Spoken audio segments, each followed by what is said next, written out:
Hey everybody, it's Brent again from Cash Pallets, brought to you by Liquidation University, and it's Liquidation Nation here. Just going over a few things. I got a phone call from a friend of mine the other day, and we were discussing pallets that he purchased from in a truckload that were no good. And I thought to myself, that's a pretty good topic for people. I mean, it's very, very common. And I've heard it many, many times about how, oh man, I got such junk, and they want, this is such a shitty load, or it's just terrible. The stuff I can't even flip this stuff, or whatever it might be inside the pallets or even the truckloads that people purchase.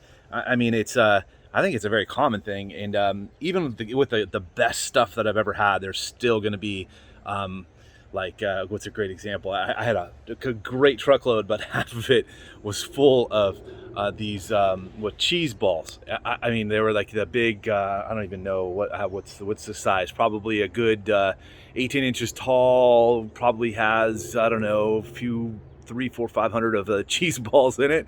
We had probably half a pallet of cheese balls, and then these worst crackers. I don't even know the name of them off the top of my head. It's so common for you to get these loads where it's almost impossible to flip some of the stuff in there. And I think you got to realize what you're getting. You're not getting like premium loads most of the time. I mean, this is stuff that people don't want, and that's why it's where it's at.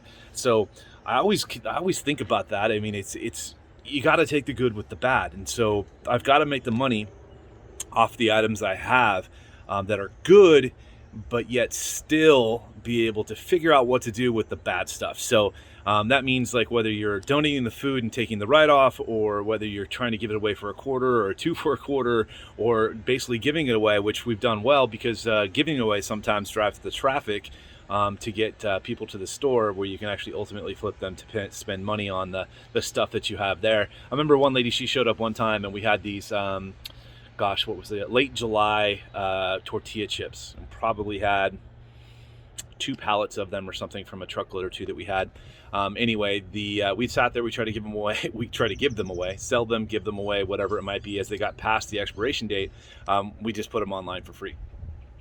So people showed up that day. It was a Saturday for them to pick them up, and man, we had so many bags of them. People were just coming and grabbing like 15, 20, 30 bags at a time. And then finally someone shows up, and she takes them, or she picked them up for her pigs. She had pigs at home, and she simply used them for feed. And so I like the fact that you can take something like that and you can find a good home or a good use for it. I think that's important. Another probably commonly overlooked thing that has to do with this business. I mean, if we can find a home for something that doesn't really have a home, I think that goes a long way, because it doesn't let it go in the trash can, or hit the landfill, or whatever it might be. So that's something to consider as well as you're looking at the inventory. But getting back to the point is that there's always going to be a aspect of a load that's going to be poor or going to be bad, and I think you need to figure out a way to get rid of the bad with the good. And so make the money on the good, figure out how to get rid of the bad. That's going to be the game. So therefore, you need to have all your different outlets, including your Facebook pages, and your online store, and your retail front, and just all those different things. And so keep that in mind as you get these loads. You're going to get some stuff that you can't get rid of. Some examples of things. Let's see.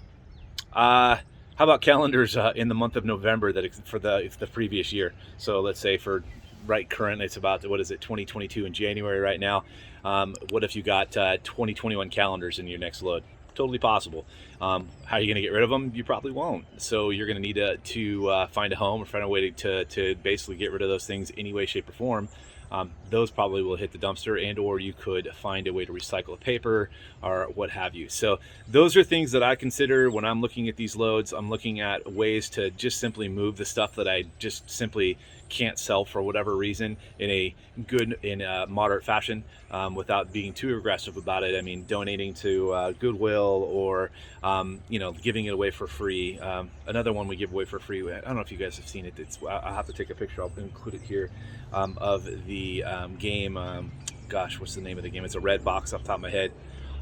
I'll make sure to hit that here with be a picture of it next to us. But we probably had 2 pallets of those games in one of our loads, and needed to find. We still have them. I mean, we've had them for months, but we just give them away one at a time. And we've donated probably 300-400 of them. But their good, good goodwill, I should say, to the people that come to the store, and people really like that. So don't be overly afraid of the bad stuff. I know you're losing money or even break even. I think probably that focus on that break even is really important as well. I mean, it's worth a mention at least that if you can find the good enough to break even that pallet or even the truckload, it's worth it. Just get through that truckload and try not to blow up the person who got it for you, especially if that person's a good supplier. You definitely don't want to keep blowing that person up over what you've received, because at the end of the day, there's a finite number of suppliers, and if you, especially ones that are local to you, being in Northern California, there's a fair amount of there's a fair amount of suppliers in California, just not in Northern California. And so when you go to look for them, the local ones, the last thing I want to do is blow them up over anything, including the type of load that I'm taking from them. So that said, I hope that helps. Look forward to seeing you guys with questions, comments, concerns below. If you have anything you need from me, let me know. I look forward to talking to you next time.